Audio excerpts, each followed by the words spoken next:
All right, it is 7 o'clock and we can get started. Welcome everyone. Please stand for the pledge. I pledge allegiance to the flag of the United States of America and to the republic for which it stands, one nation, under God, indivisible, with liberty and justice for all. Good evening. This meeting of the Board of Education has once again remained a virtual meeting due to Governor Whitmer's Executive Order 2020-154, which covers alternative means to conduct government business during the COVID-19 pandemic, and Executive Order 2020-160, which limits statewide indoor gatherings to 10 people or less. We believe that's being updated or just recently has been updated, and that we may, in the next month or so, get back to being in person, which would be great. So we will keep you updated. We will keep the community updated if we are indeed allowed to do that, and how we will have those meetings and maintain social distancing and all those things. This meeting is a meeting of the Board of Education in public for the purpose of conducting the school board's business. It is not to be considered a public community meeting. There are times for public participation during the meeting as indicated in agenda items 4 and 8. There's a button at the bottom of your screen. If you're new here, it is labeled Q&A, and you may submit a question anytime during that, and we will address your question at the appropriate time during the meeting. Once again, because we are virtual, we do take roll call votes versus just yes and no votes. So you will hear us do that at a number of times during the meeting. And with that said, before roll call, we are going to throw it to Mr. Medune to cover and recognize some other additional teachers that were awarded tenure for the 2019-2020 school year. Oh, you're still muted, Abdul. Sorry. The joys of Zoom. Yes. At the end of each year, we generally recognize teachers who have attained tenure.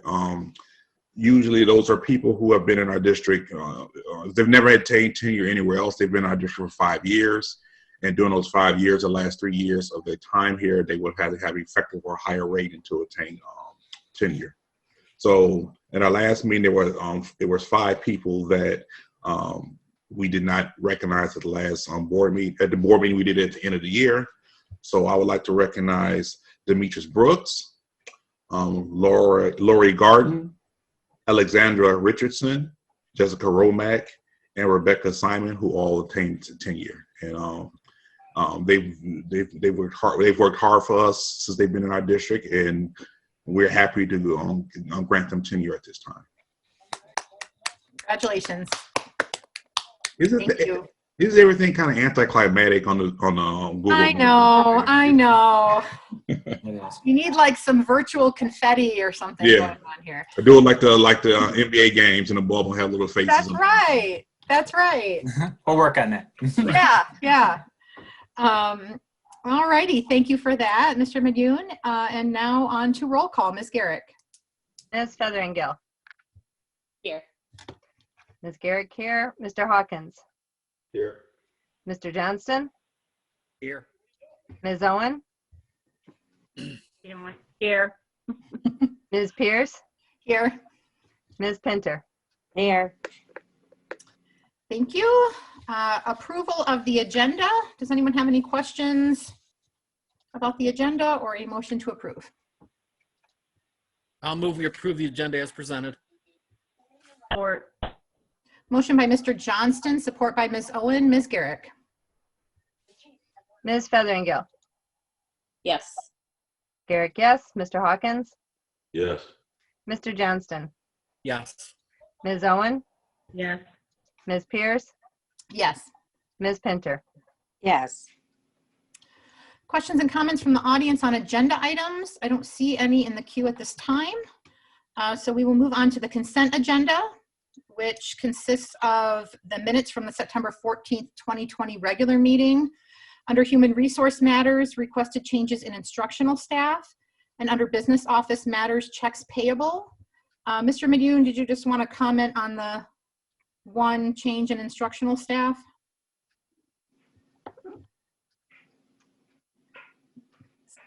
Still muted again. And then Pete's trying to tell you that you're muted, but he's muted. Right, and he's muted too. So, I would like to mention Joshua Tutan, who was a math teacher at Belleville High School. He was there for 6 years. He did a very good job for us. I remember I hired him when I was at the high school as a principal. He's a loss to our district, and wish him very well in his job opportunities elsewhere. Thank you. Any questions on the consent agenda or comments and/or a motion? I make a motion, we approve the consent agenda as presented. Support. Motion by Ms. Owen, support by Ms. Pinter. Ms. Garrick. Ms. Garrick, yes. Mr. Hawkins. Yes. Mr. Johnston. Unmute.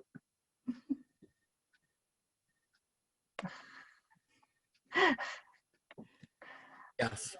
Okay. Ms. Owen. Yes.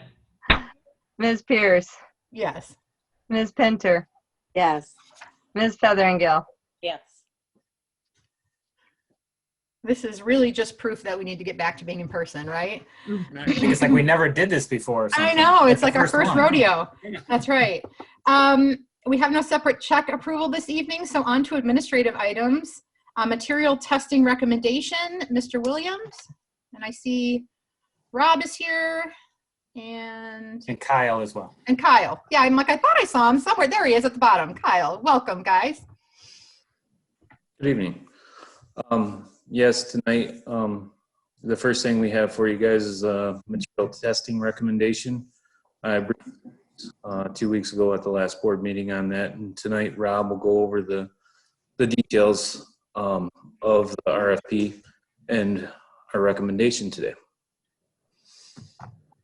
All right, yeah, so just to summarize the recommendation package that was provided for you guys, to kind of recap the process, on August 7th, we issued a formal request for proposals. We reached out to 6 firms, material testing firms that specialize in this work. On August 20th, we received proposals from 4 of those firms. We met as a team, we interviewed a couple of the firms, we discussed the proposals, and based on the package that we have here today for you guys, the project team is recommending Intertek PSI for a contract amount not to exceed $21,907. That is a time and material contract, material testing services. When they submit their proposals, they essentially submit rates based on the number of visits that they get called out for. As the project's proceeding, Granger Construction will call out the material tester as needed for testing for all your site work, your base for under your roadways, any concrete, any asphalt, any masonry or steel for your new building. They will come out for and provide those testing services throughout the duration. So at this point, Intertek put together a budget for what they anticipate it may take for testing. So initially we're setting the contract at $21,907. With that, we are requesting a project contingency of $5,500 here today. We did include a copy of the bid tab, which showed a summary of the 4 proposals that were received. And again, we asked for rates both on an hourly basis and a daily charge for the different services that would be needed, and then for any of the lab tests that they'd have to do for concrete cylinders or any of the other testing that they'd have. So the summary shows all that information there, but today we're looking for approval recommendation for Intertek PSI. If there's any questions, feel free. I'll try to answer them for you today. So they have, I'm guessing they have a idea or a amount of visits they expect to make, maybe an average amount that they think they're going to make during a project like this, and that's what this is based off of? Yeah, you know, we did give them the construction documents, we gave them the schedule, kind of the overall timeline of the project. So when they do submit their proposals, they list, for concrete, they're anticipating so many visits for each of the different services, how many estimate, for this size of a site, how many trips they think they might have. But when you get into construction, you don't know, Right. exactly how the contractor is going to go. So, they call them out, each day or each week as needed, but they do try to put together a fairly good budget. And if you look at the summary of costs, I mean, everybody's is a little bit different. They ranged from 21,000 to 39,000. So you get a little bit of a variance. Some of that's based on the hourly rates that they charge. If they have more visits and a higher hourly rate, obviously their cost is higher, but it generally comes in fairly close. That's why we put a little bit of a contingency on there just in case we do go over, but we track it. And then through the course of the project, we also ask them with their invoices to submit, okay, this billing, I'm 40% of the way done. And then we can kind of compare where we're at construction wise and see, are we 40%, are we 20% or 60%? We can kind of try to gauge it along the way. And if we're having issues, then we try to meet with Granger and just kind of talk through on, if there's any ways to minimize it or what we can do along that. So we do try to track it as best we can, but being a professional service, they're essentially getting called out, as needed to test things. So.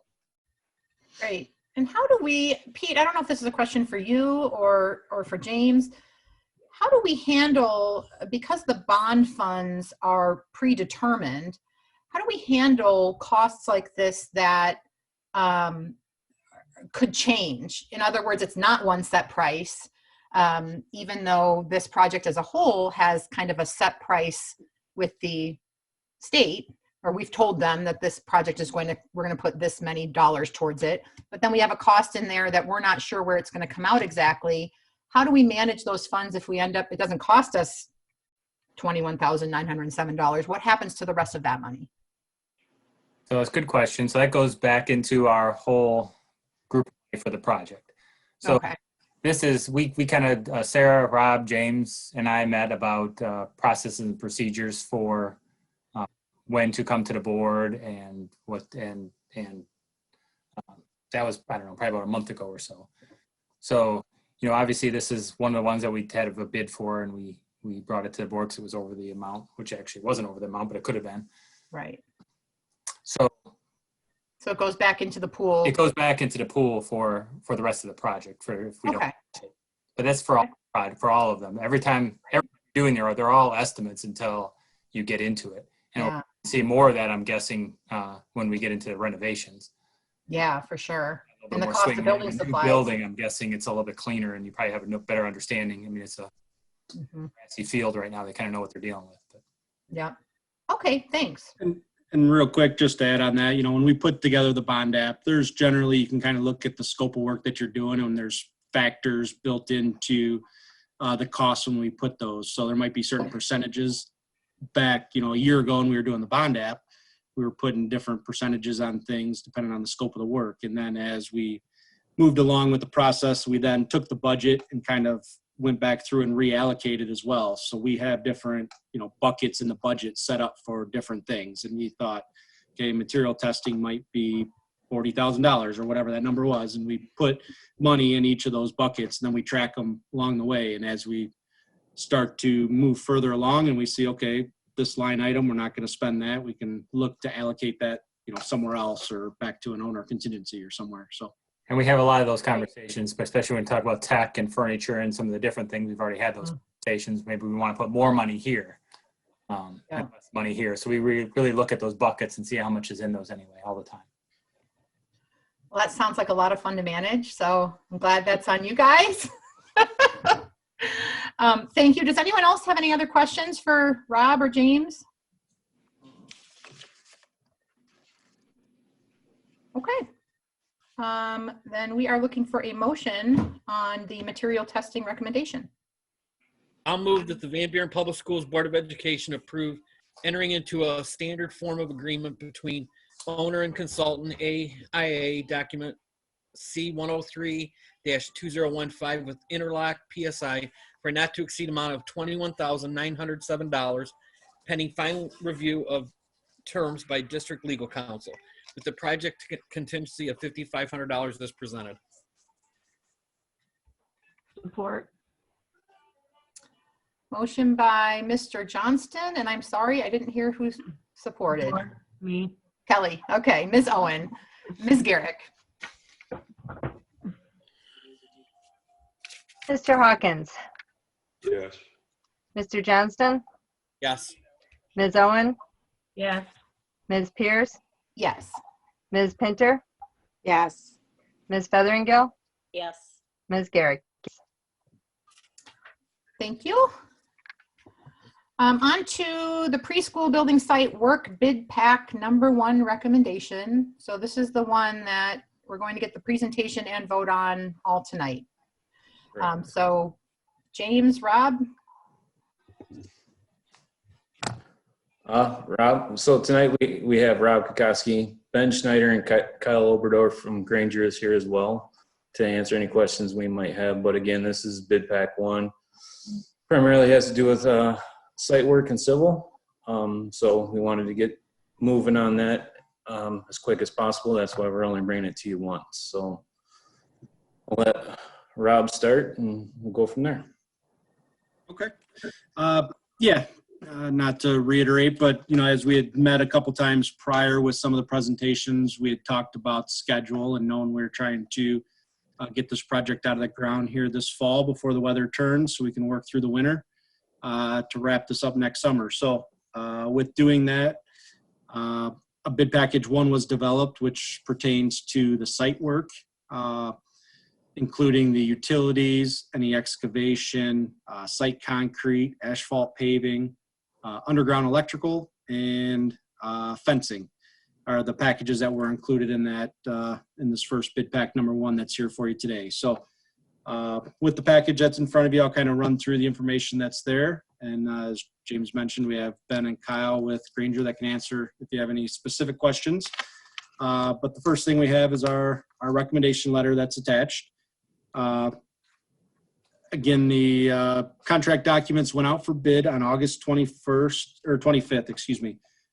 We formally posted those, made them available on the State of Michigan website, advertised them in the local newspaper, and Granger Construction also issued those out to a list of contractors as well that were reached out to. On September 11th, sealed bid proposals were received and were publicly opened them. We had a couple days of post-bid interview meetings with the contractors that were attended by various members of the project team. Upon completion of all those, after any follow-up conversations that we had here as a team, we are recommending a total project award today of $1,447,000. $1,447,437. With that includes a base contract amount to the contractors for $1,269,118. Alternate 2 is for $34,804, and alternate 3 is for $30,121. With that, we're asking for a construction contingency of $113,394. Just to kind of explain the alternates with that. So base bid is the initial scope of work included with that. We had a total of 4 alternates. Today we're looking at approving alternates 2 and 3, which were related to a lot of the site work with ways to temporarily work through the winter to provide. Hey, Rob. Yes. Hey, Rob, can you just explain alternates for a second? Just like why we'd have them. We put 4 on there for a reason, and just to. Yeah, so definitely part of the way, alternates along the way, you're not sure exactly how budgets are going to come in for the project. So you always try to have, maybe you have some add alternates or deduct alternates, but basically they're bid protection. So if your bid comes in over or under, it allows you to look at different things. If it's things you want standalone pricing for that you're not sure if you are positive that you want to do it or not, you might put it as an alternate so you know specifically how much that one line item might be. So again, so if you would have put them all together, if we would have just not had any alternates and just put them in the project, maybe we wouldn't have had enough money to do that. So correct. Had to come up with another bid because we wouldn't have had those dollar amounts separately. So we took them out alternates, and then if our base bid comes low enough, we can add alternates as we have money. Exactly. And with the two that we have here today are really, it was some options for, like I said, getting through the winter. You know you're going to have a muddy site. You're going to have crews coming in and out, delivery trucks, cranes set up. So we had looked at a couple different ways to either pave the parking lot early, put down a base course, maybe just leave the stone, but it's all different factors that you need to look at then in the spring of how you're going to move forward with that. So the two alternates are for basically paving the course with or paving all the parking lot and the drive with the initial base course and a leveling course, and then coming back next summer after construction is done and putting a brand new top course over top of it. So this allows us to do some additional paving out there, get through the winter, give them an area to work off of, keeps the site clean, keeps the site less muddy, tracking in dirt and debris through the school or down Davis Street. So that kind of is the two alternates that 2 and 3 that are included there. The one thing with this just is bid pack number 2. So it is only the contractor's costs at this point with the construction contingency for that scope of work. We will have a follow-up bid package that'll include more of the CM fees and costs, along with a construction contingency for the rest of the construction. So this is only related to the site work at this point. If you look at the budget summary that was attached, broke it down into 3 components. There's a hard construction is the top box there. Shows you the 8.9 million is the budget for the early childhood center for construction.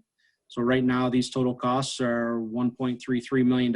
So we're still at a variance of 7.6 million for the rest of bid pack 2 that is currently about ready to be out for bid. So we'll be coming back to you here shortly with some of that information.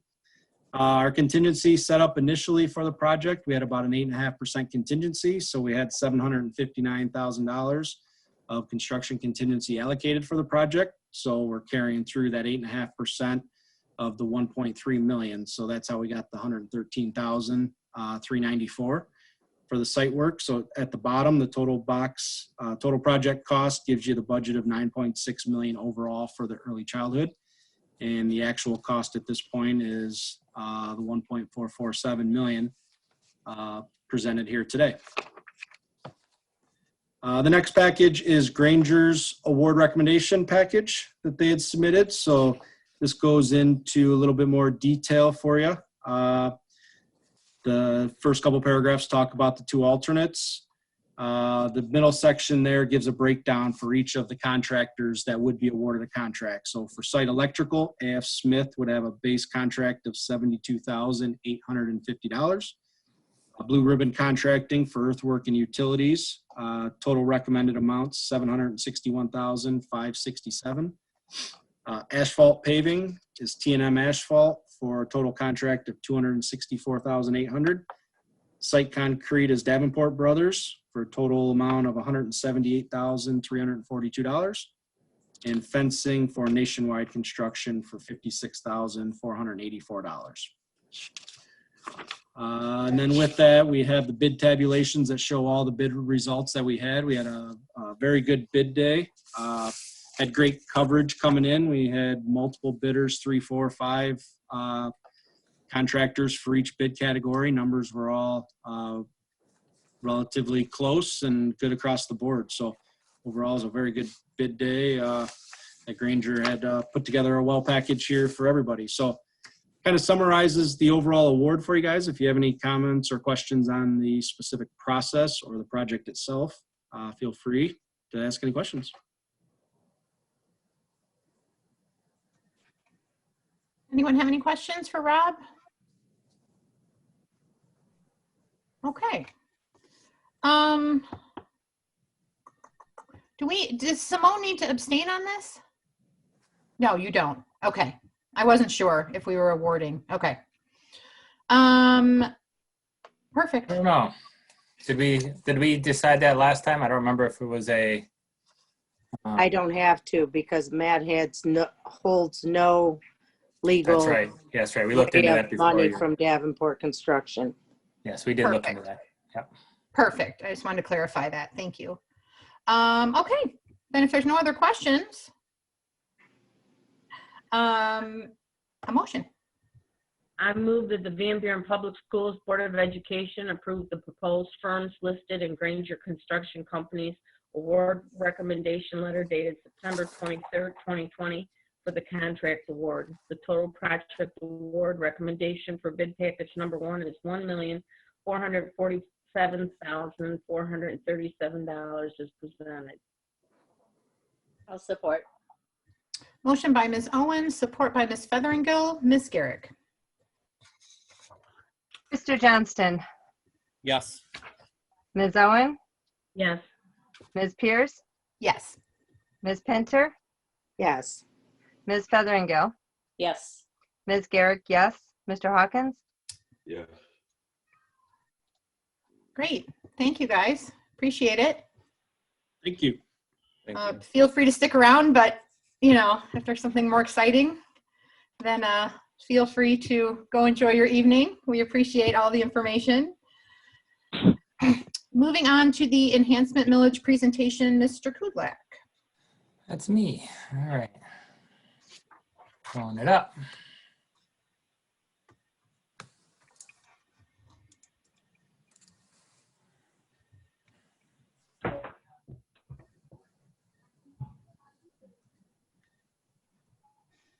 There we go. I'll see it good. Yes, sir. All right. So this is our enhancement millage presentation. The county put this presentation together and they gave it to all the districts to use for a board meeting. So I will discuss a little bit specifically about us, but also it really encompasses the whole county. So the regional county, the Wayne County Regional Enhancement Millage will be on the ballot November 3rd. So we're going to be getting messages out to our parents and our teachers here this week. We have a little flyer to hand out as well. So a regional enhancement millage. So back in 1994, when we passed Proposal A, the only way we could get money is from the states. So all our money all of the local money goes to the state, and then they give it back to us, basically.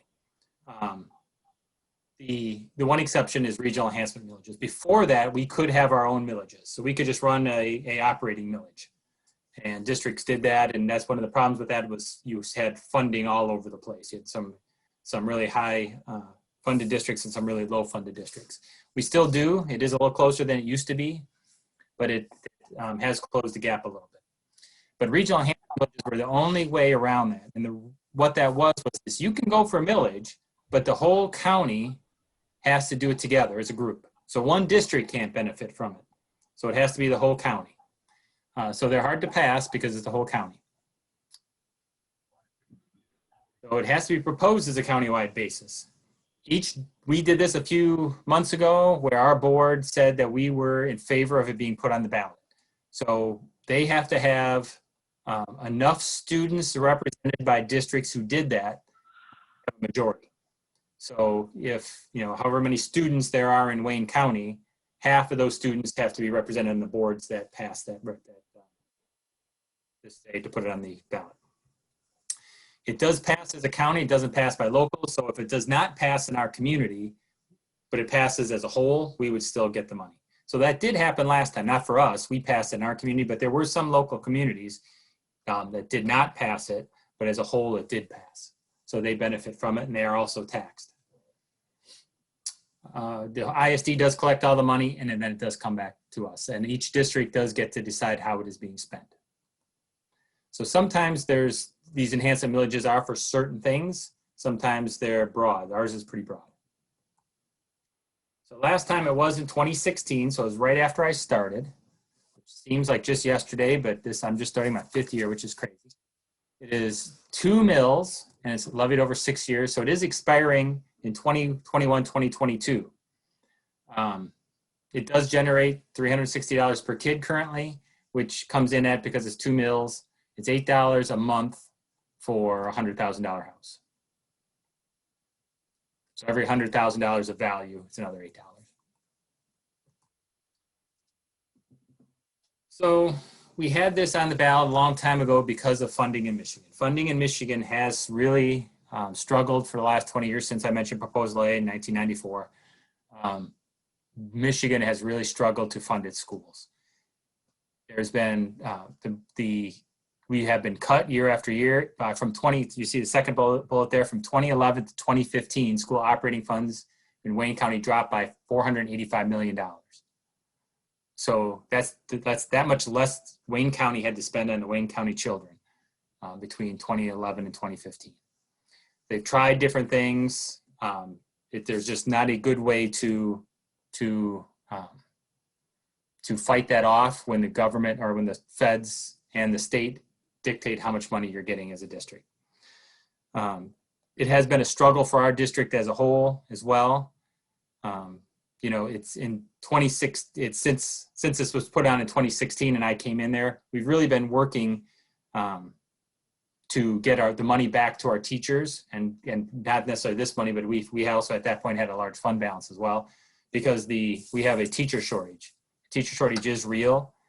Whenever you have a shortage of something, obviously the cost goes up.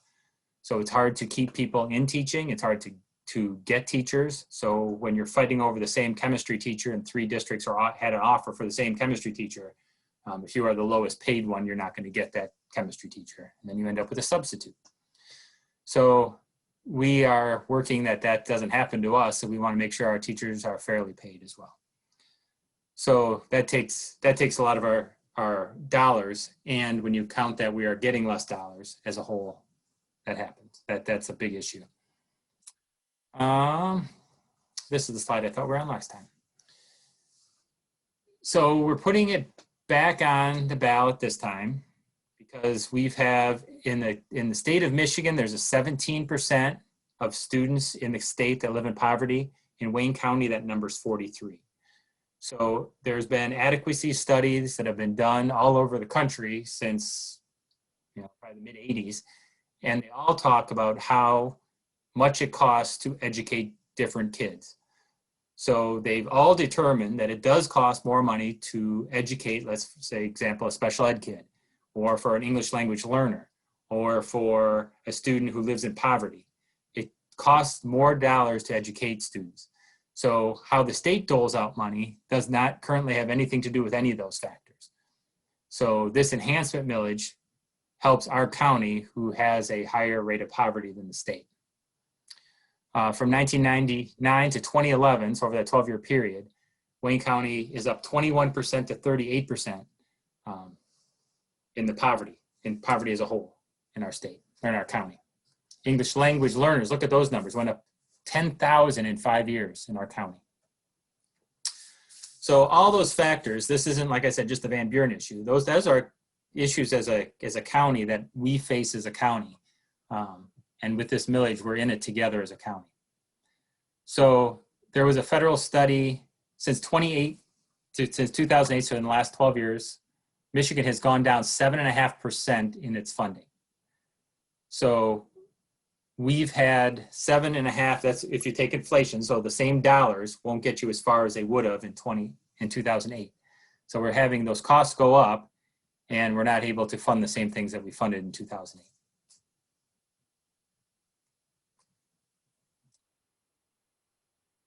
So we get the money, it was about $360 per kid. I think it was right around 1.65 million that we've received. It changes a little bit year to year. That's probably about the average. These monies get turned into the ISD, and they get it back to us. We decide how it's going to be, what we're going to use the money on. We really used it, since it's an enhancement village, really to talk about enhancing. So we've talked about a lot of money that we've used to started programs that eventually turned over to the general fund if we thought they were good. Some of them we stopped because we didn't think it was having the return that we wanted.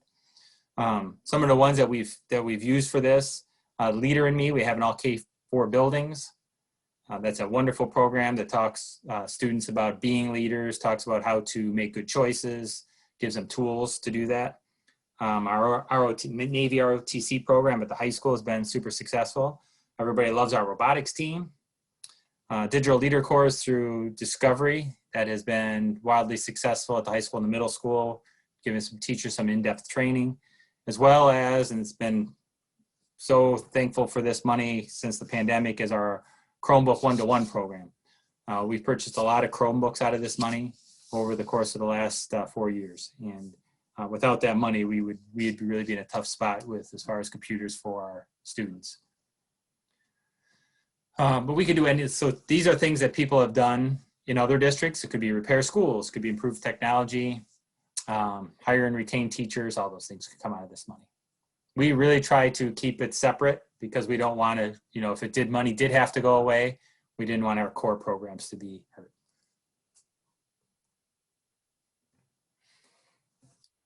So in the coming up, it's probably going to be about $300 per kid if we get renewed. However, we would be out the $360 right now if it does not. That's how much of a hurt we would see if it does not get renewed. So in the last 20 years, they ranked all the states as far as how much the states have supported schools and funding, and Michigan was last in the country. That's been since, I think it was 1998 was the first year of that 20-year study. So we have not had the support of the state in our funding. So this is a way to take control of that ourselves. That's why that keeps coming up. This is the only way that we can control the funding ourselves. If we want more for our kids in Wayne County than what the state is putting out there, this is the only way we can do it. There is a state law because we only can vote in even years. That with the next, if it doesn't pass this November, we couldn't vote till 2022, and that'd be after the expiration. Charter schools are now eligible. Last time the charter schools were not eligible for this millage. They did pass a law between last time and this time that charter schools are eligible. So those students will see the benefits as well.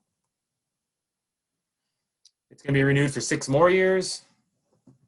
So it is needed because we still don't know what the funding is going to be. We did get some good news out of Lansing from the state saying that this is going to be a year where we're going to be held harmless. We're not going to get a reduction in funds, which is good from the state, but who knows what happens next year, or the year after that, or the year after that. So this pandemic, is not over yet. It's going to still be impacting our economy for some time yet. But this is a way that we can guarantee some extra money for our kids at Wayne County. There's an FAQ, so we're going to post this up on our website. You'll see it on the November 3rd ballot. It is a 6-year proposal. It's not a new tax. It's not a tax increase. It's a renewal. I went over all these. We're going to we're now, you see the bottom one, number 6 there, it says our new number is about $300 per student. The reason why it's different is because charter schools now are added. So with additional kids, certain number of kids are getting it, then we get a little bit less than we had before.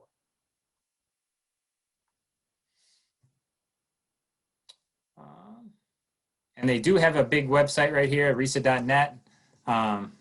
If you go on there, they have a whole section right in their front page. It talks about the enhancement millage if you want to learn more about it, or you can contact my office or Sarah's office as well. So any questions?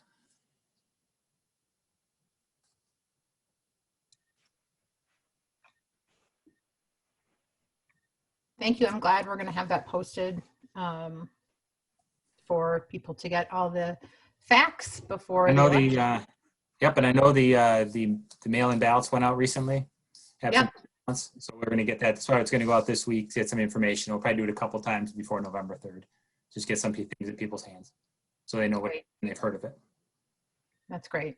And it's always nice whenever we can get extra funds like that for the special programs that you mentioned. Those are very worthwhile, and I think everyone would miss them if they were gone. So. Absolutely. They've been very successful. We had, like I said before, we had some that we tried and they didn't float. So it was a great way to use this money for seed money to see if it's something that's really benefits kids or not.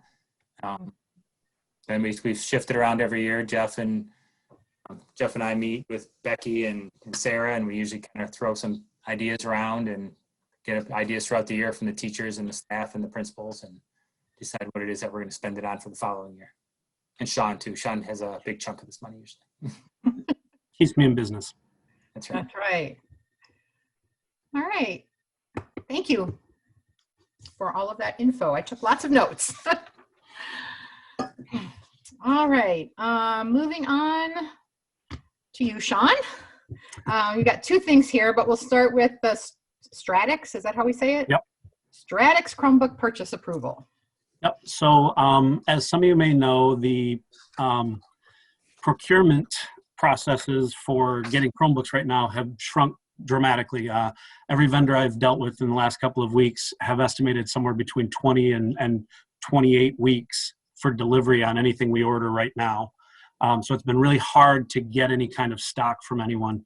The state partnered with Stratix, and Stratix was able to capture right around 30,000 Chromebooks in the first cycle that went within a week. And then this is round 2. They've got about 27,000 Samsung Chromebooks that they're putting up at $345 a piece. They're guaranteeing that they're in warehouses, and if we're in line early enough, we should be able to take delivery in the first weeks of November, hopefully the first week of November.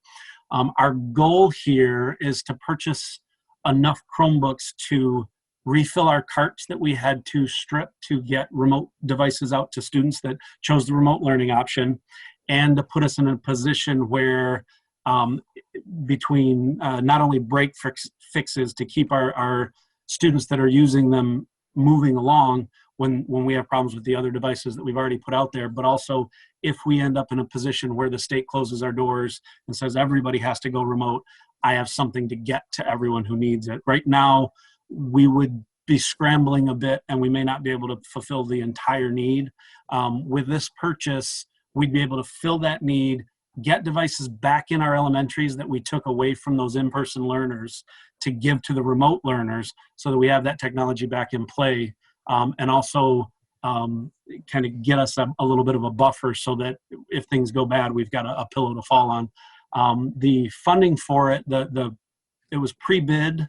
The state of Michigan worked out all of the pricing with Stratix, so there's no requirements for bids or multiple quotes. And the funding sources for these are coming from ESSER and CARE funds, the grants through the federal government. So it is a large purchase and a lot of money, but I think it puts us in a position where we can really support those needs that we see on the horizon. Great. So we have enough money in those federal grant sources to cover this at this time? Yep. Yes. Okay.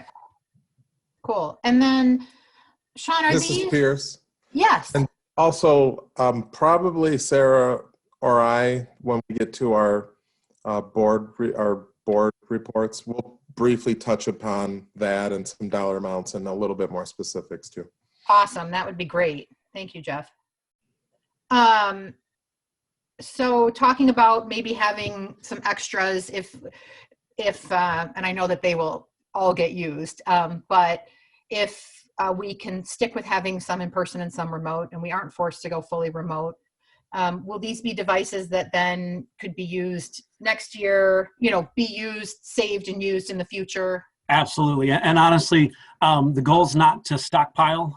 We're hoping to push these out into use and have them as that fallback as well. So we won't sit on them. They'll get put into play, but yes, they're useful moving forward for the life of the device, just like any other Chromebook we're buying.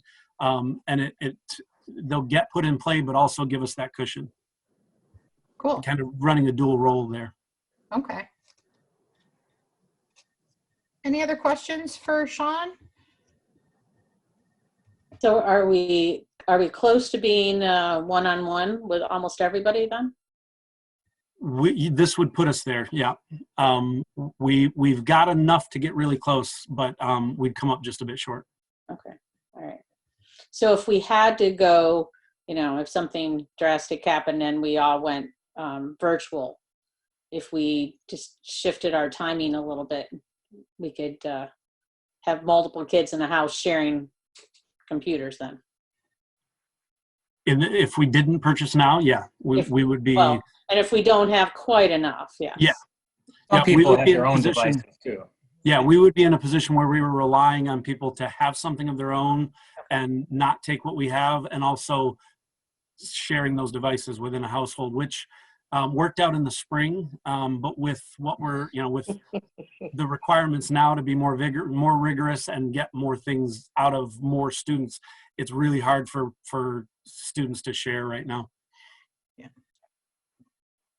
I think this puts us in a really good position as far as making sure that it's equitable for all of our students, which is something that's really important. And it will also be nice when we are all in person and everybody can have one then as well. So Yeah, absolutely. So. Yep. Okay. Does that mean you'd like to make a motion, Susan? I could.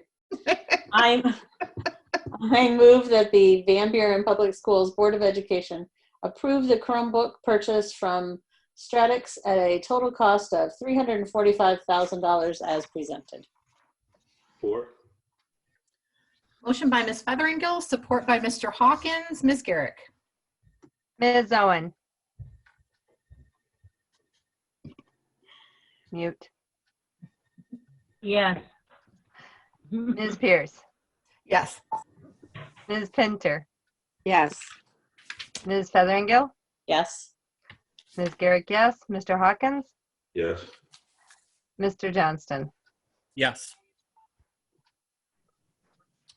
Great. On to the next Chromebook purchase approval, which is SHI.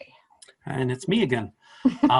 So this is a smaller chunk. We're looking to get some devices that are staff level, a little bigger screen, and to get the ability to spread some of the devices out a little more so that we have some more supports for the remote students with staff that maybe in the past we hadn't equipped with a device to do things with because they were in building working with students one-on-one. So this will give us some ability to do that, as well as get devices into new staff's hands. The goal being with the new long-term subs in buildings, the new building subs, we've got nothing to put in their hands currently, and we're having to share to get them going when they need to sub. So this will give me some devices to get out to those teachers, as well as give me a few for, again, the break fix. You know, my power port's broken and I can't charge my Chromebook. In those cases, we have to swap them out because we can't repair that in-house. So this gives me a little bit of a buffer, as well as getting more devices in the hands of support staff so that we can get more time with those remote students. So this is a smaller purchase of 100 from SHI. That'll total $32,115. Again, it's from a Omnia Partners pre-bid contract, so there's no requirements for multiple bids or quotes. And the funding for this is out of that same ESSERS and CARES federal money. And when are you expecting delivery of these, Sean? These they actually have in hand. I could see these as early as a week and a half to 2. Nice. Yep. Yeah, that would be great, especially like you said, for that Yeah. support staff who is going without right now and kind of Yep. is doing a job that they weren't expecting to be doing. So yeah, and this was kind of a lucky break. They only had 120 in-house, in hand, and I happened to be badgering him daily looking for updates, and I was the first one in line. Excellent. Good job. Good reason to badger. That's right. That's right. That's right. They all know my number, and so far they're still answering. So teachers that are teaching remote, then do they already have Yes. equipment, Yep, or do they have their own equipment that they're having? They've already got staff devices. This is more targeted at, for instance, at the GSRP program, we put Chromebooks in the hands of 2 parapros that are working with remote students.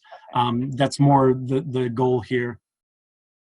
There'll be other people too that we're going to need support for remote students coming up too that we're talking about today actually in a meeting. I'm going to discuss a little bit later. Jeff will talk about, one of us will talk about. So they'll with devices as well.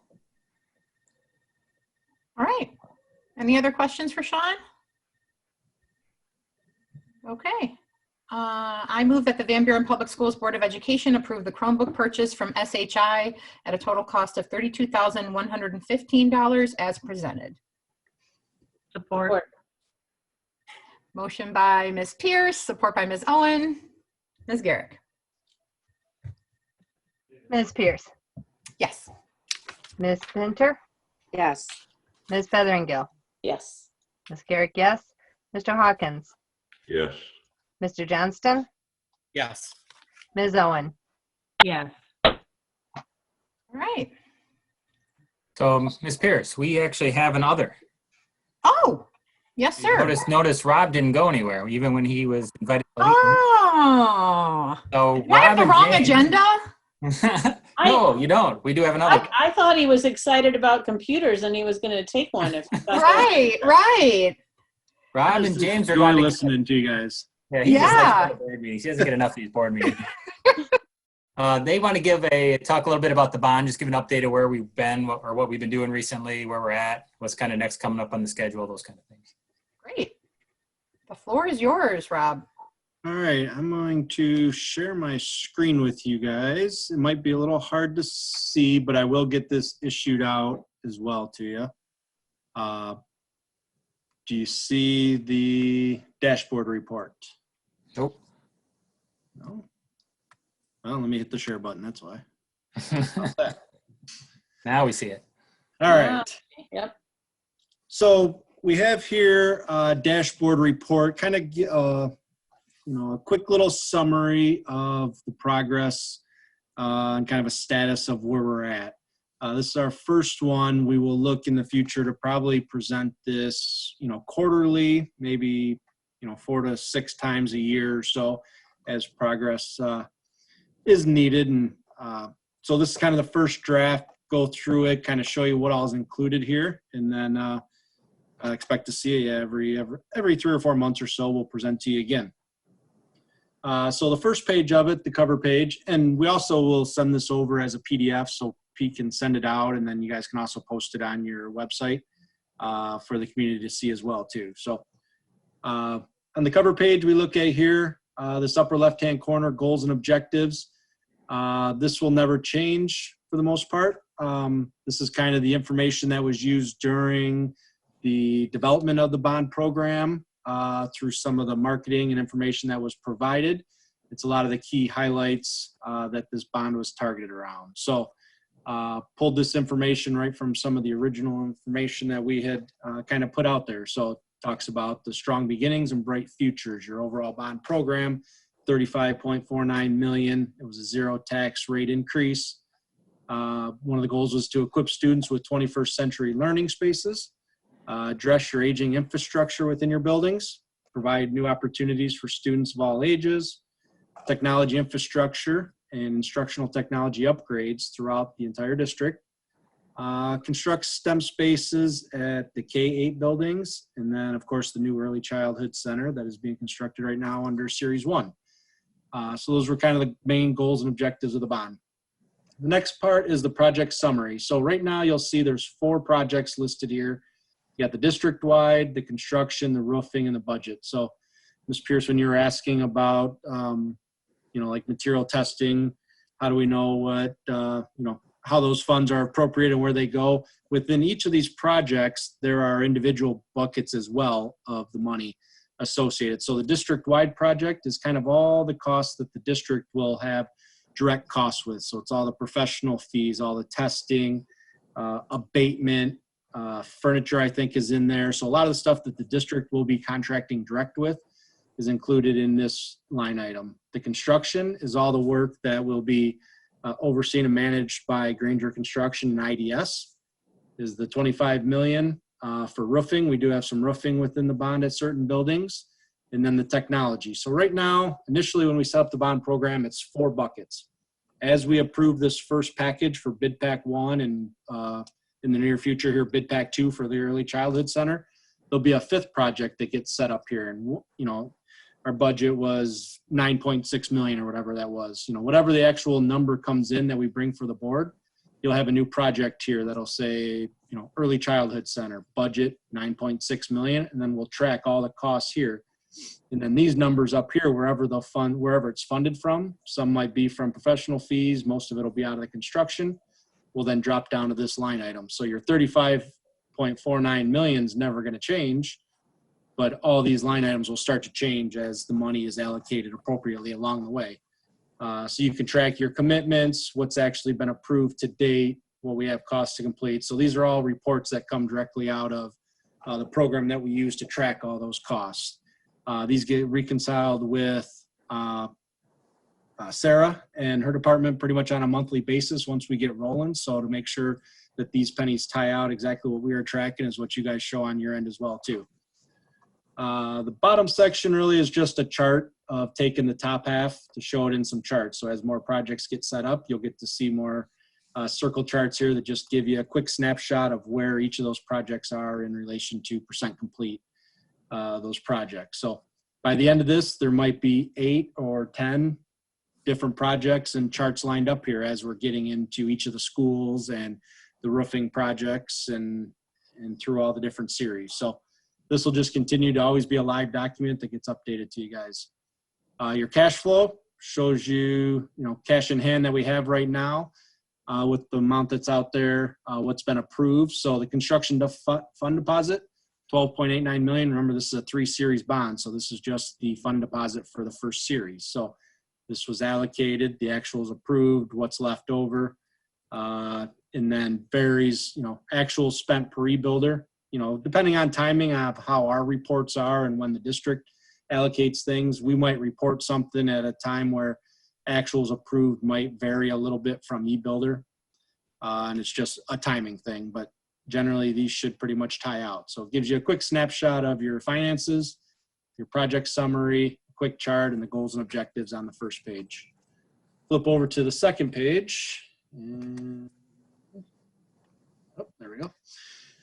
Kind of gives you more of the information related to exactly what's going on. So upper right-hand corner is a project phasing schedule. This is just to kind of remind everybody of what's happening in what years. Being a 3-series bond program, we know this is going to be done in steps along the way. So in 2020, we're starting the design and bidding process. For Series 1, we're breaking ground on the construction. We're doing the site work, starting the foundations for the new Early Childhood Center development. We get into 21, we'll be constructing the new Early Childhood Center. But then we're also going to start the design and bidding process for Series 2. So once this project gets rolling, we wrap up all these bids. Early next year, we're going to start the design process all over again for our Series 2 work that we have going on. That includes, I believe, Tyler, Savage, and Owen. So then in 2022, it lists here Tyler and Savage. They're getting playground equipment, HVAC upgrades, and security upgrades. Owen is getting their renovation complete. So everything that's called for in the bond at Owen is getting completed in 2022. We'll be doing some IT upgrades. And then 23, again, we have a pause with the multiple series. So we'll spend that year, 2023, doing design for the Series 3 construction. And then in 2024, we'll be back doing Edgemont and Rawsonville renovations complete. Tyler and Savage will pick up the remainder of the work that's included in the bond for them. McBride will get complete renovation, and then the high school, the band bleachers for the football field, and continue with IT upgrades. So did my screen just go black on your guys' end, or? It did, yeah. Oh, there we go. Okay. I don't know why I did that. Sorry about that. I think somebody was giving you the hook, I think. Yeah, I want that. That's weird. As soon as I try to go, okay, back. That means wrap it up quickly. You're talking too much. So then we show some pictures here. We'll show progress photos along the way. Right now we have renderings of the Early Childhood Center that we have. A lot of these you've seen very in our last presentation, but these are a little more updated from along the way as we really wrapped up the design. But it'll be good. You'll see progress when we actually start construction and stuff. We'll put actual progress photos in here. And then the 3-month schedule will give you a summary of what's going on at this time. So really spelled out right now is mostly all design work. I mean, we know Granger's ready to hit the ground running to get some equipment out there. I think they're planning on Wednesday or Thursday this week to really start getting some equipment and trailers and get the site going out there. So bid package 1 is going to get started here right away. Bid package 2, the design is complete. Granger has those documents. They are looking to get that out for bid probably the end of this week, early next week. Probably spend the whole month of October bidding it, receiving bids, going through the post-bid interviews. And then in November, right now, the intent is to come to the 2 board meetings in November. The first one to present to you the package for the rest of the awards. And then the second meeting would be for approval for you guys to award the rest of the contracts. that's kind of a quick overlay of the intent for the next couple months. We get in December, they're going to be moving on with construction. We're hoping to get some paving down and then get the rest of the contractors going and move forward with that. So again, we'll look to update this about every quarter or so, every 3 months or so for you guys, come back, present to you. And really once we get rolling with construction, there'll be a lot more information than what we have here for you. But hopefully that you like that layout, and we'll get this submitted to Pete so we can send out to you guys. And as Rob mentioned, I'll have it on our website too, so we can put there so they can see as time goes by what we've done too. So they have a historical track of how everything has gone. So will they get replaced then, or will the? We'll probably keep them there as archived ones. The new one will probably be worked. That way they want to go back, they can look. That sounds good, because that way then it shows the true progress of everything, and you don't have it all squashed in on one report. But yep. It looks very nice, and I appreciate that we have that, because that way then as people ask those questions, which they will, say, how are we doing with that project? Then we can direct them to our website, and that's always a nice thing. So the process will be that, Rob, you and your team will present it to the board, and then it will get posted on our website. Is that what will happen? Okay. And I know not a lot of people will drive by this site very often, but as soon as we start getting equipment on that site, you're going to be getting a lot more questions from the community, I'm sure. Mm-hmm.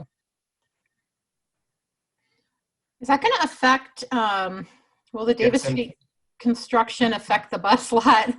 Yeah, they're already in the loop. They've got the date figured out, and we've been in constant communication with them.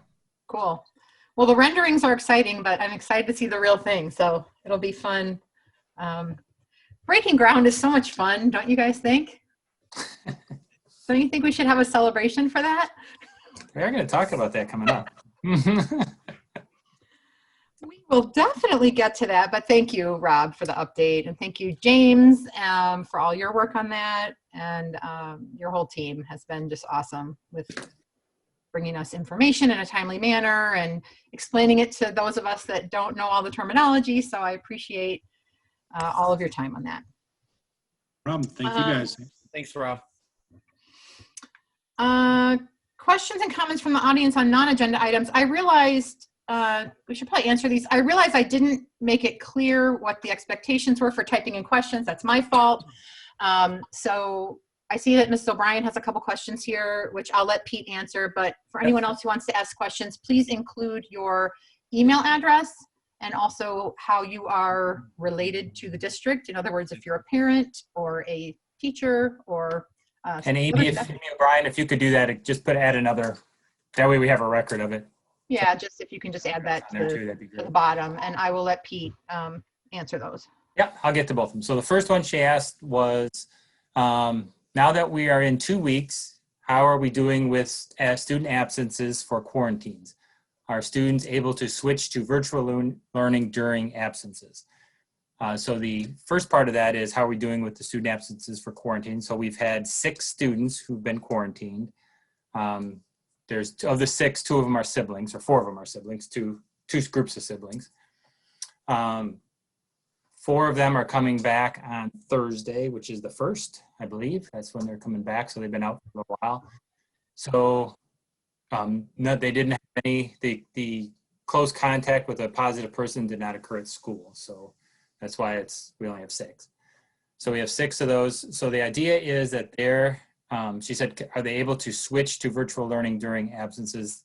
They work with their classroom, in-person classroom teachers, Google site that they have. So they have a Google Classroom as well. That way they can stay up to date on the Google Classroom. So they don't switch to the remote learning platform and switch teachers. So they keep their own teacher keeps the Google Classroom. That's why we did a lot of Google Classroom training at the beginning of the year for everybody. So everybody had that expectation. All right, second one. Click that one. All right, so the second one is that she has friends. This is Amy O'Brien again. I have friends who have started out using virtual schooling, but sought to switch to in-person learning after the deadline. Some were allowed to switch, but some were not, is our criteria that must be met in order to allow other student to join in-person learning. And that must not be IEP related, because one who was turned away would definitely benefit from in-person learning. Please help me understand, thank you. It's all about space. So we have some space in some places and some schools, and other places, other grades and other schools are closed. So it just depended on where there was space. So we've done this twice now. So the Friday after we started school, I don't remember the date, but the Friday after we started school, we collected a list of people throughout the first week, and then that Friday we placed people, and I think we placed all the K-4 people that were interested. There were a couple 5-6 people that were placed, and then I think from the start there have been almost no 7 through 12. There have been a handful, depending on what classes they were taking at the high school. If there were some classes we couldn't get them in that in-person class, so they had to stay remote. So that's the process. We did this the second time with some K-4 kids. We had another list that we kept. We were able to get a couple of them in on Monday, so that was Friday. We had a couple more in on Friday, and I know there's a couple other K-4 kids who are hanging out there who are interested, and we're holding on to them under their names just in case there is an opening coming up. So at least one I know is still hanging out there, in the first grader. So that's the process. We don't look at the kids' individual needs. We look at whether they requested it and if there's room. If we did have, so at the very first week we were collecting names. If we had more people that were interested for our K-4 slots at a particular grade, maybe for second grade, we had 4 spots and we had 6 people interested, we would have done a random draw for those spots. All right. We have another one. Is it the preschool program or that is needs-based? Pete, I think she's referring to GSRP. So C1, she said. Specific program that is a state-funded program, and there is criteria to enter that program. Financial criteria. Among others, there's actually a bunch of different criteria, but financial is one of them, yes. Okay. We do have, in our new building, we will have tuition-based preschool as well. So I'm not sure if that was tied to the new building or old, or how that's looking, but yeah, so we have, in our new building though, we have tuition classrooms as well. That's not needs-based. Great, thank you for that, Pete. Oh, there was another one just popped up as I exited. Mrs. Mears again, if it's state funded, why isn't the state providing the Chromebooks? Oh, that is, our schools are state funded as well. So they give us funding for the kids, and we decide how to use the money to educate the kids.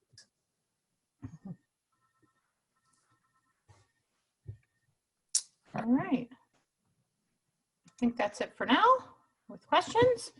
Moving on to cabinet member reports. Who am I starting with here? Ms. Johnston. So I've spent the last couple weeks doing Zoom meetings, some about PBIS. So just in general, the county is working on PBIS, which is the Positive Behavior Support System, and working on ways to help teachers both in person and remote. And so I'm going to be sharing some things with our remote teachers just in ways to help with behaviors that they might be seeing in their remote setting, which are different than we might see in an in-person setting. So sharing with them, I've been working with some every year they do a new McKinney-Vento training with the state. The special POPS conference was held virtually this year, and so it's used to be like a 3-day conference. It's now 2 weeks worth of learning. So I go in and take different courses as I go through my 2 weeks. So I've been going in trying to make sure that we are still getting all the McKinney-Vento things that we need to get done with, and the foster care also falls under that special POPS stuff. So working with foster care as we get more, as kids move in and out of in our area.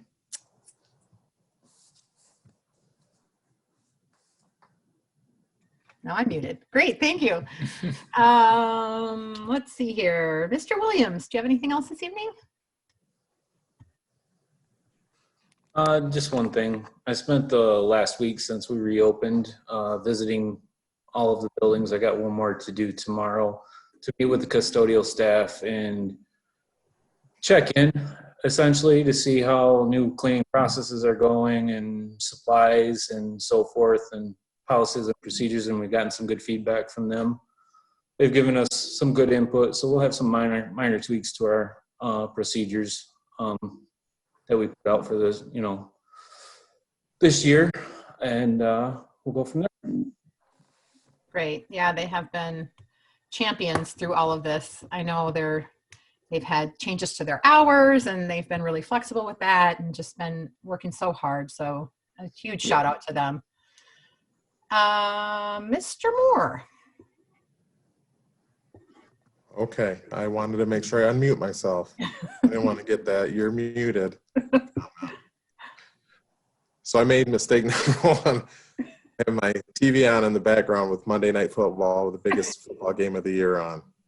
So I'm focused, all my attention on this right now, knowing that my favorite team's ready to play. Okay, I digress. As the Lions played yesterday, Joe. No comment. Yep. No comment. As we talked about a little bit earlier in terms of the grant funding, some of the Chromebooks that are being in the process of being purchased, we are utilizing grant funds for those. And I want to, if I can possibly do that, share this infographic with you. Sarah, Becky Ross, and myself spent a day last week working through these grants and trying to, it's like a big puzzle trying to figure out what can be spent where, what are the allocations, what are the grant requirements, what are the due dates, what are the spending funds. So I will show you this first graph, which essentially just gives you a little bit of acronym overload, but there's 5 separate grants. There's 2 that are the ESSER grants. Those were grants that actually were due last week. One of them is a competitive grant, meaning that it's targeted for districts that have a higher disadvantaged student population. And so that grant is the only grant out of the 5 that's not necessarily guaranteed funds. The other grant, the GEAR Fund, that's a grant that's due in October. And then the CRF fund, there's 2 pieces to that, and those are where our biggest allocation comes from. There's a school CRF and then the district CRF. Showing you a different spreadsheet, just these particular columns. These are our allocations. So for the ESSER funds, it's $935,000. The ESSER competitive grant, that's approximately $187,000. The GEAR funds allocation is $295,000. CRF district is $56,000, and then the CRF school aid is $1.6 million. And so it totals about $3 million in grant funding that we've received, thankfully, because of the numerous amount of staffing, the numerous amount of technology, devices, infrastructure, PPE that is required to run a school district during the age of the pandemic. It's much needed. The complication, and Sarah might get into this a little bit more, is the ESSER grant for the $935,000. That grant, I'm going to close my screen. That grant is the one that was due last week. However, we have a certain time frame that we have to spend that grant money, whereas we have the other grant, the CRF, the 1.6 million, we have to spend that by December. And so it's very convoluted. It's like a big puzzle trying to have to decide what money we're going to spend first before December 31st. and which ones can we spend throughout the year. So thank you to Sarah and Becky, and my apologies to everybody that we were just pulling in, just trying to get this done real quickly. Our IT, curriculum, special ed department, we were just trying to pull people in relatively quickly. So that I just wanted to share with you. NWEA, we are in the process of starting our NWEA testing.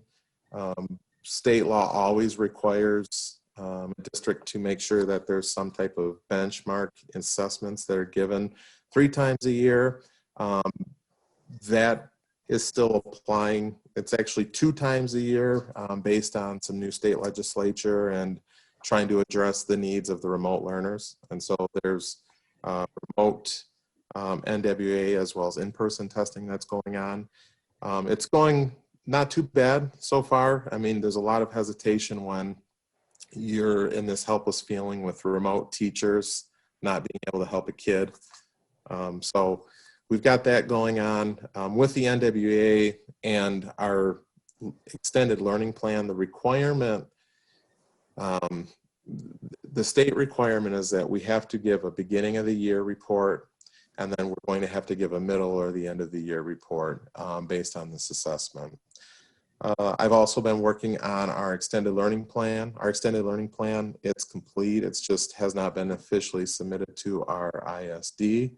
That learning plan talks about the requirements for assessment, as I just alluded to, and then it also requires monthly reporting to the board, and then also public weekly reporting of interaction rates, two-way interaction rates between the teacher and the home. And so the plan is next month or at our next board meeting to report that number out to you.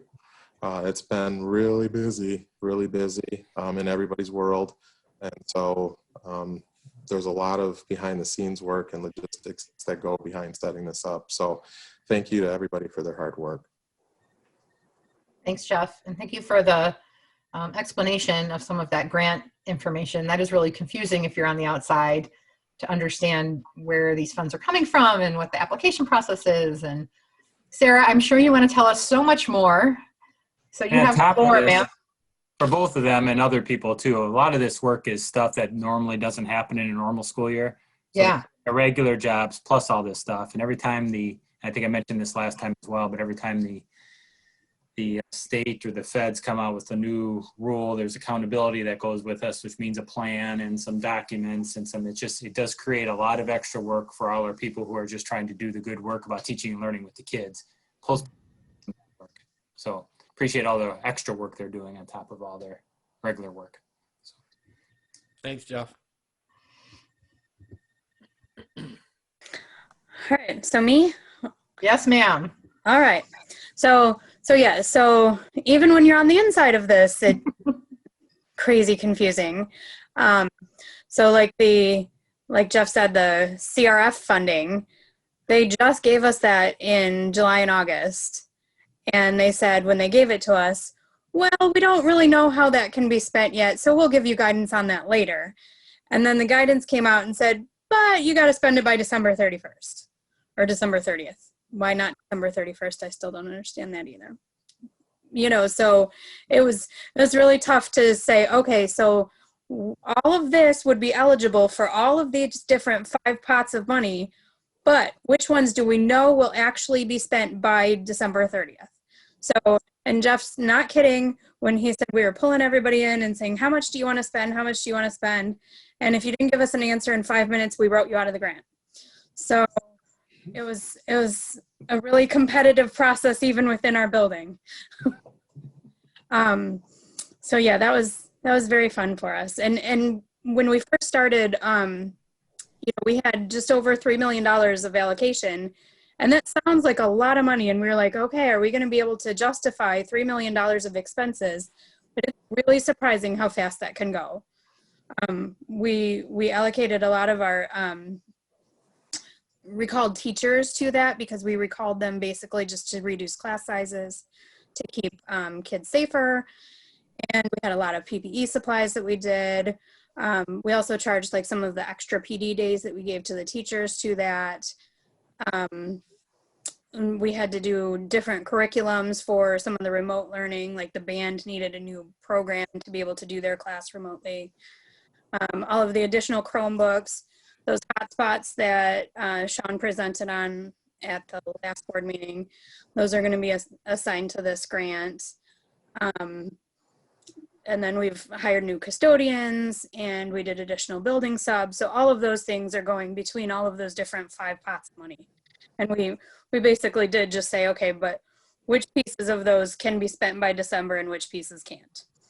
And the CRF funds, we don't technically have to be able to specifically allocate.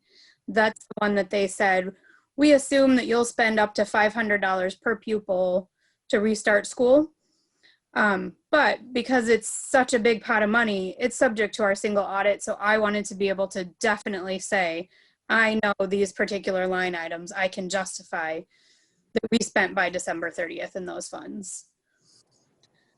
And so then on top of that, we are just about finished, I think, getting all of our reports to our auditors for our regular district audit.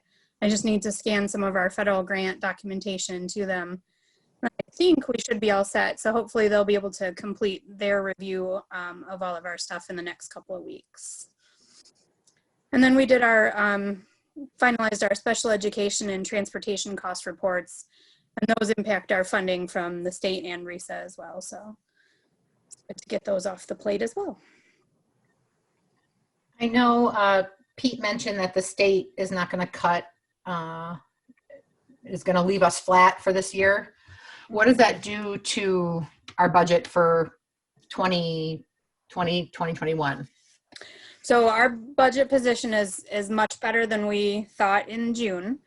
Like I said, in June when I was doing the budget, I have no idea what's going to happen. At that time, you know, they were saying we were going to get cut last year and cut this year, and then they only cut us by $175 per pupil this year. I mean, I say that's still a lot of money, but that was last year. Yeah, sorry, I'm still operating on 1920 as this year. We haven't. Yeah, so 1920 they cut us by $175 per pupil instead of the $550 that we budgeted for. Yeah. And 2021 we budgeted for another $550. So with a flat funding on that, we're looking much better than we were. And then, you know, we didn't know in June about any of the COVID funding either. So all of that extra funding, the extra $3 million, is definitely putting us in a better position. So I feel pretty good, and I will be trying to do an amendment once we get student count and really finalized state numbers. Great, thank you, Sarah. Mm-hmm. Yep. Mr. Midyoun. I've been in constant meetings with our different union groups as things have arisen. Because a lot of the stuff, a lot of things we're doing are new. A lot of them are something, I mean, no one can anticipate it. So we put things in place. We have to tweak it a little bit here, change a little bit there. So I'm almost constantly meeting with different unions almost on a daily basis just to try to come to agreements, fix things, make sure things are what we expect them to do so we can continue with a smooth progression of things. So are you saying you did not have a global pandemic in the contracts of our? No, we're in any of the contracts. And people don't seem to understand that. The thing I'm trying to get across to everyone is that none of this can be anticipated. No, I can't tell you what next week looks like, but I can assure you that we'll meet to make sure that we come to agreement to make sure that what comes is can appease everybody. And that's just a constant conversation with everybody to do those things. Also attended a webinar on the new Title IX changes. There are a lot of Title IX changes that you will all see in a short basis.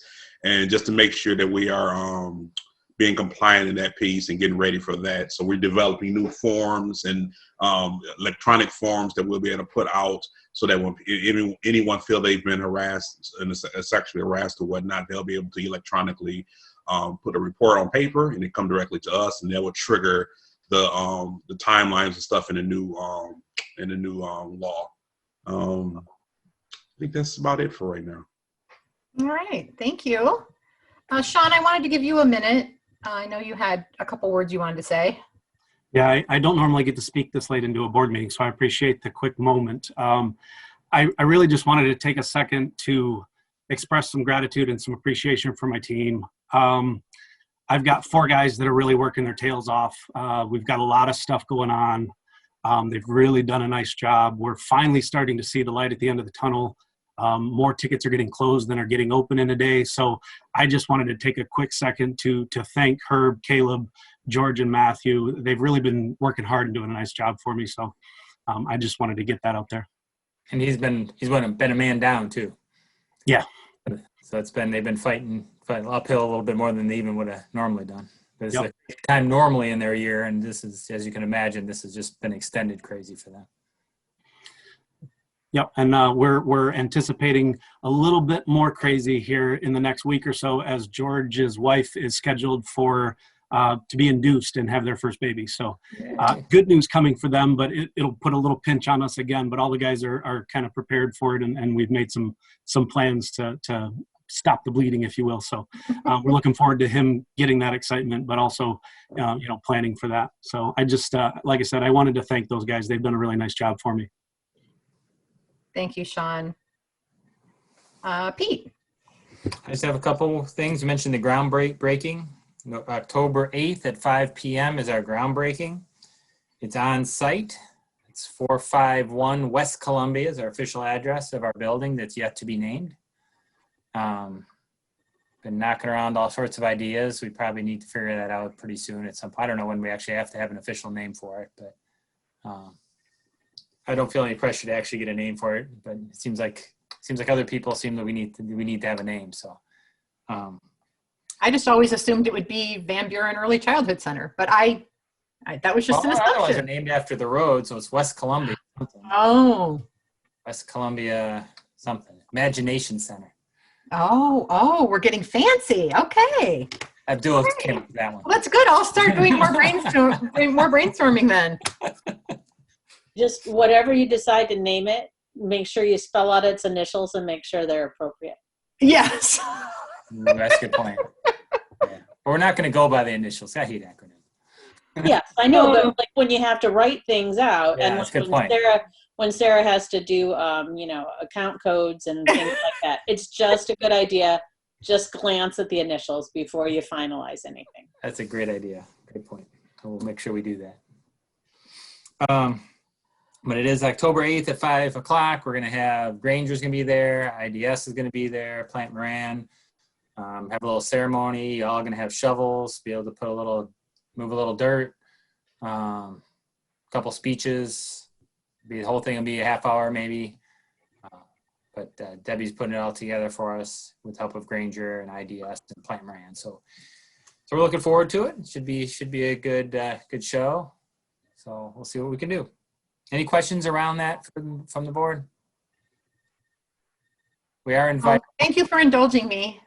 I thought it was important for us to celebrate as a community. So thank you for everything you're doing to make it happen, guys. Not a problem. Some community dignitaries are coming. We're inviting them, and then as well as all of Becky's staff and Becky and very cool. Anybody else that wants to come can come. But all right, so we were talking today.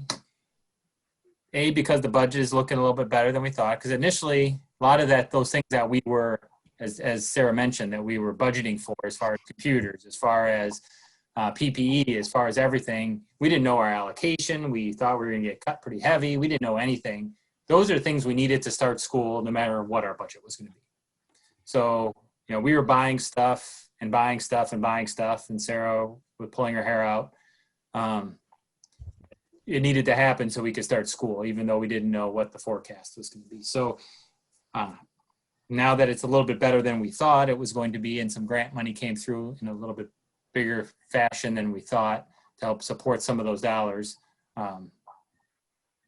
we are going to be working to give our remote students a little bit more support. in the way of maybe last week we hired some additional, or we added some additional staff to the high school to move somebody to add support, an additional teacher at the high school to reduce some of the class sizes, primarily in English and some electives. We're looking to do that at the elementary level, those K1, 2, where they're really teaching the kids how to do some reading and early literacy work. It's pretty hard with a class of 30 or 32. So we're looking to do some things with some grant money to reduce those class sizes, as well as some additional staff probably out of the general fund to provide intervention support for our elementary kids who need some support in reading. Some of those kids, those remote kids, haven't been back in class since March. They're not going to be back in class for the foreseeable future. We need to make sure that when they do come back, they have all the supports they need to be successful when they come back. So smaller class size and some reading intervention will really help that. So we're going to be working, probably next board meeting, you'll probably see some additional hires based on that. So that could mean some jumbling of some classes, some class lists. Some people might need to get moved based on that. So that'll be a K1, 2 particular for that. But you'll hear more about that better later. Pete, can I ask you a question?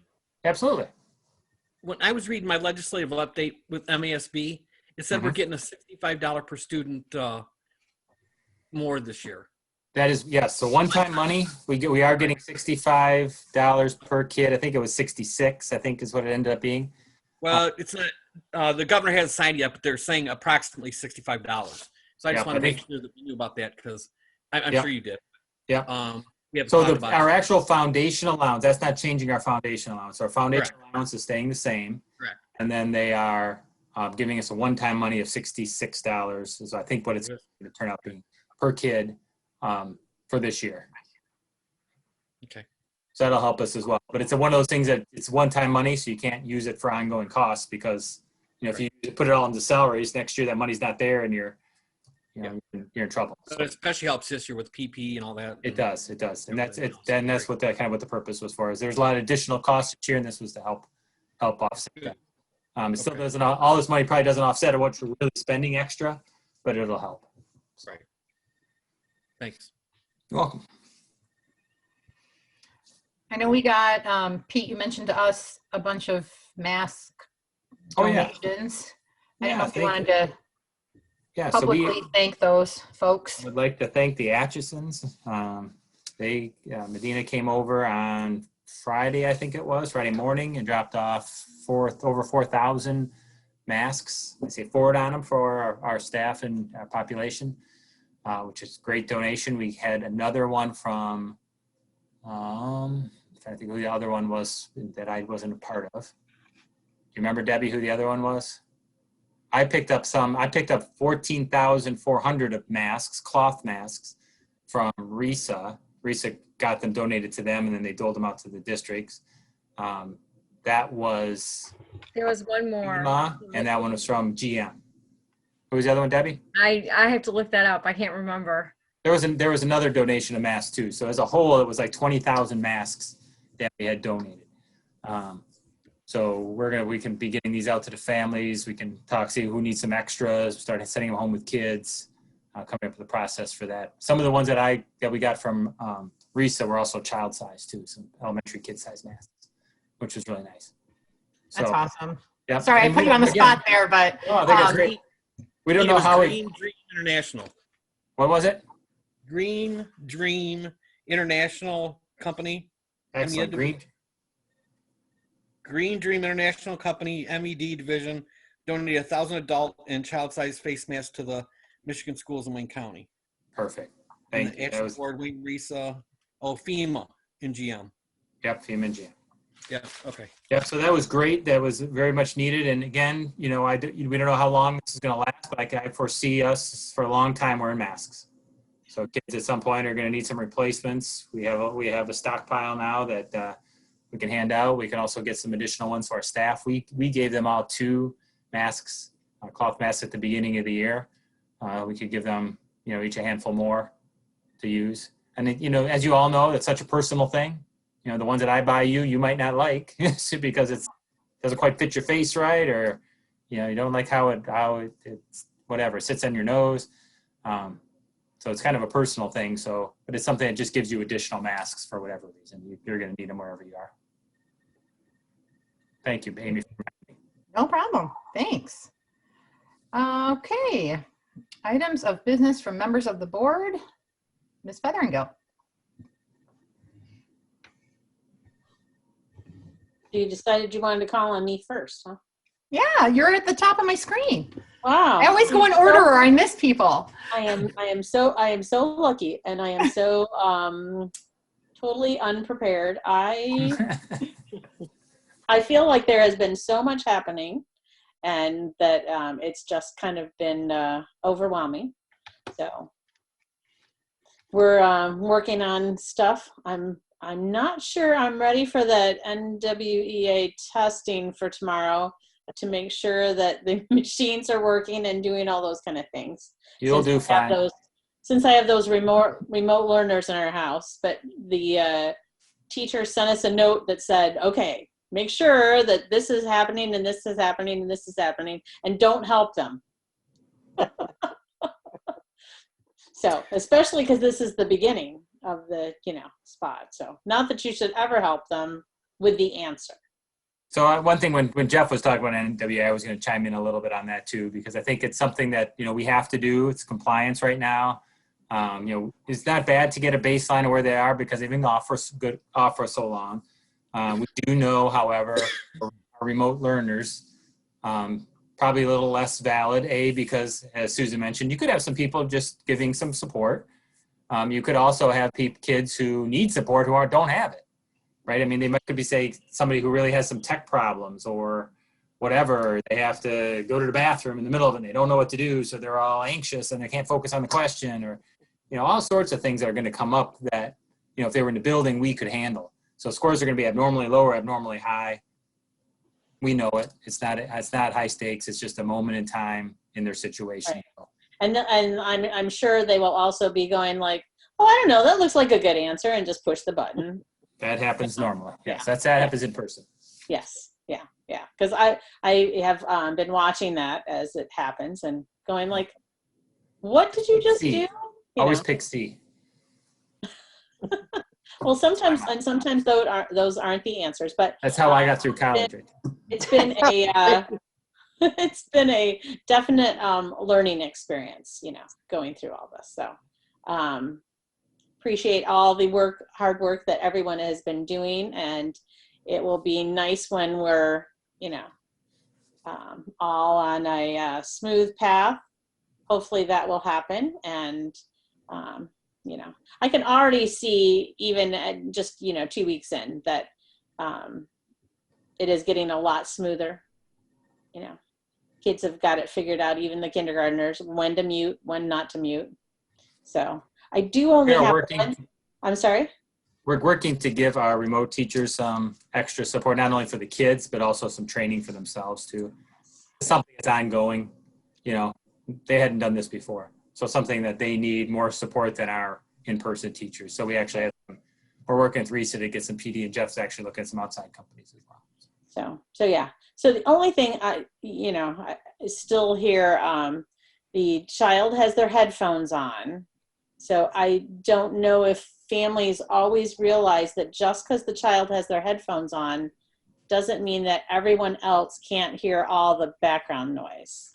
So there are a lot of TVs going, a lot of adult conversations in the background, a lot of those kind of things happening. So somehow we need to get that out to parents, that if you have a remote learner, it's got to be a little bit quieter. And I know sometimes that's hard to do, but,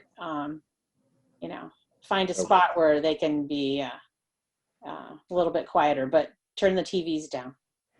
We're going to work on some type of documentation to put something out on that.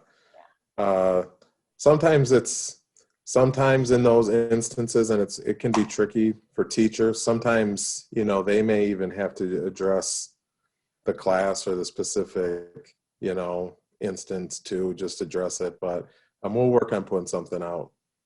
Well, and sometimes I think the families, like, you might think your child has their computer muted, And so you don't realize that you're sharing your conversation with, you know, the whole rest of the class.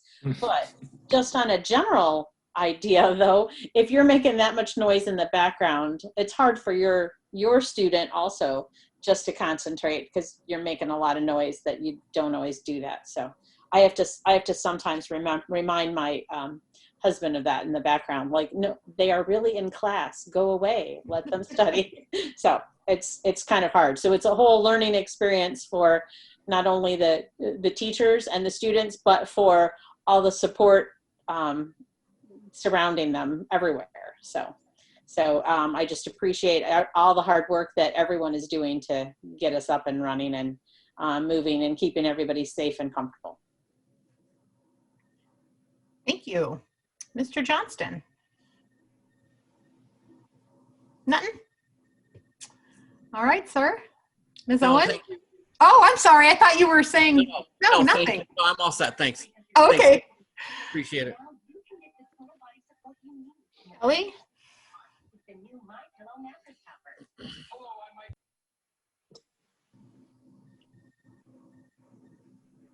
Kettle, it doesn't look like you're muted, but we can't hear you.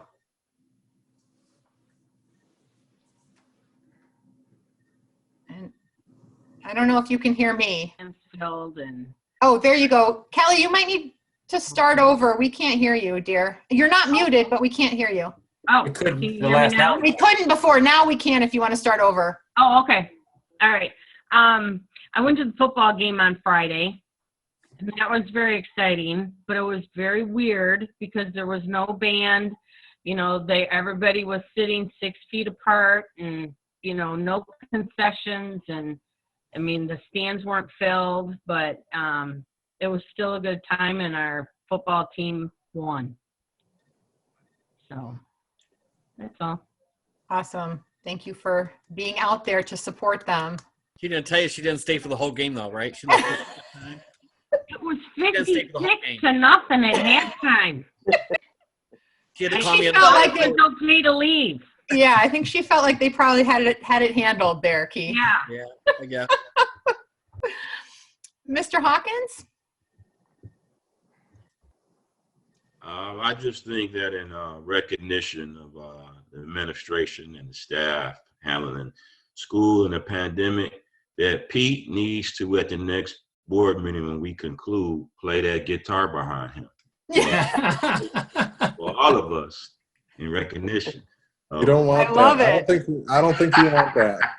Not ready. Unless you play the piano behind you with a duet. Oh, there we go. We'll do it together. Oh, Cal. there you go.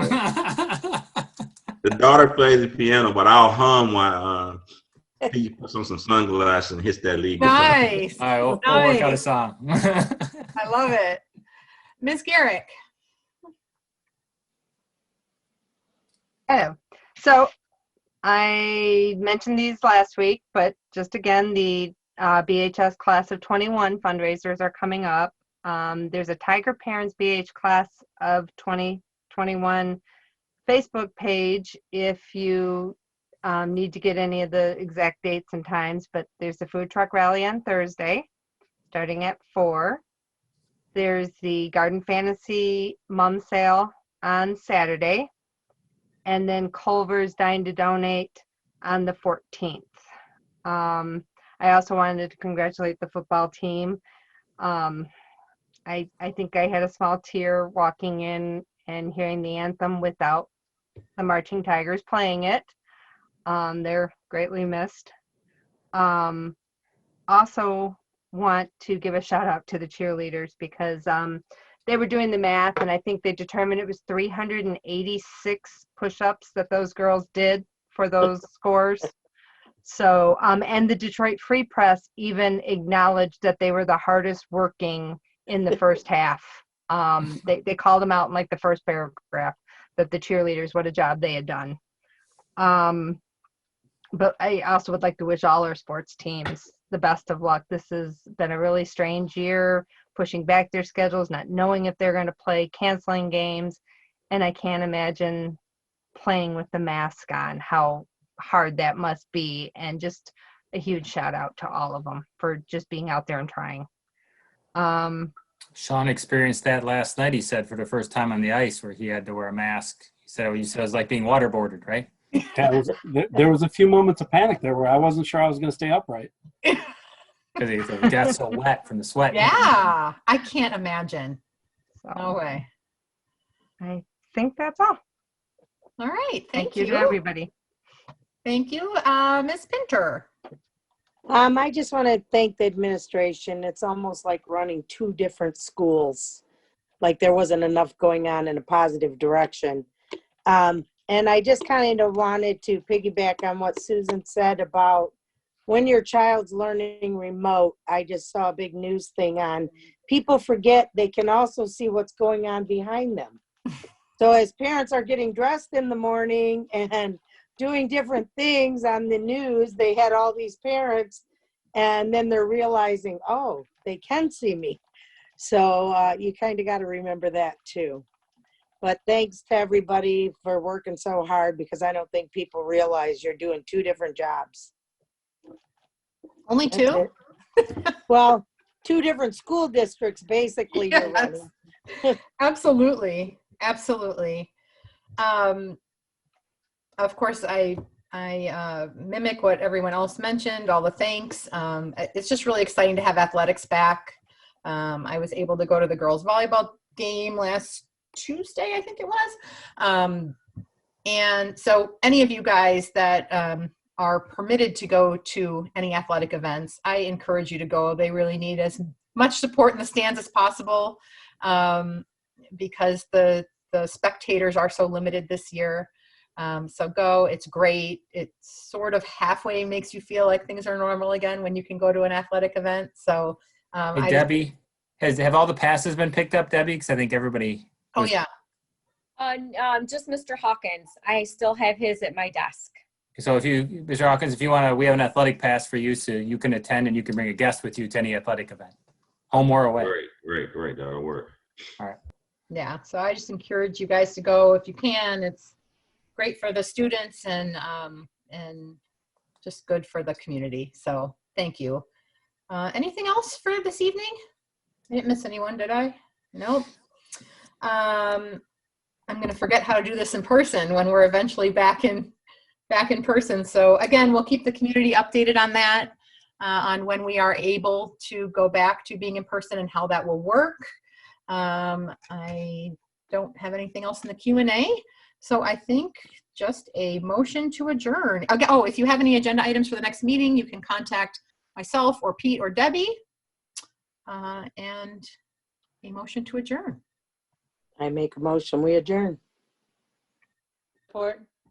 Motion by Ms. Pinter, support by Ms. Featheringgill. Ms. Garrick. Ms. Featheringgill. Yes.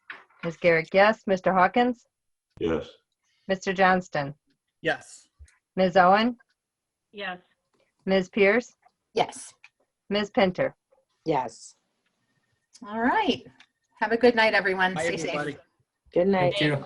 Take care. Thank you. Hi.